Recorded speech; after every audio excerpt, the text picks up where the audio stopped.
ഗാസയിലെ കൂട്ടക്കുരുതിയെ ന്യായീകരിച്ച ഇസ്രയേലി മാധ്യമങ്ങളും അതുപോലെ തന്നെ അവിടുത്തെ പട്ടിണി മരണങ്ങളെ പരിഹസിക്കുന്ന രീതിയിൽ ട്രോളുകൾ ഇറക്കാൻ ശ്രമിച്ച ഇസ്രയേലി മാധ്യമങ്ങളുടെ നിലവാരത്തെയും ശക്തമായി ചോദ്യം ചെയ്തുകൊണ്ട് യൂറോപ്യൻ യൂണിയനിലെ രാജ്യങ്ങൾ പ്രതികരിച്ചത് ഇങ്ങനെയാണ്. ഇസ്രയേലിൻ്റെ സമനില തെറ്റിയിരിക്കുന്നു. അവരുടെ മുഴുവൻ കാഴ്ചപ്പാടും ഈ ലോകത്തുള്ള അസമാധാനം വിതയ്ക്കുന്ന രീതിയിലേക്ക് ആയിക്കഴിഞ്ഞിരിക്കും.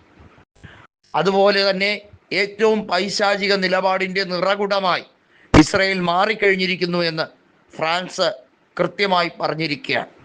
നമുക്കറിയാം, UK പ്രധാനമന്ത്രിയായ കെയർ സ്റ്റാമർ ഇസ്രയേലിനെ ഇത്രയധികം വിമർശിച്ച് രംഗത്ത് വരുമെന്ന് അവർ സ്വപ്നത്തിൽ പോലും വിചാരിച്ചില്ല. ഫ്രാൻസും UK ഒക്കെ സുരക്ഷാ സമിതിയിലെ രാജ്യങ്ങളാണ്. റഷ്യയും ചൈനയും ഫ്രാൻസും UK യും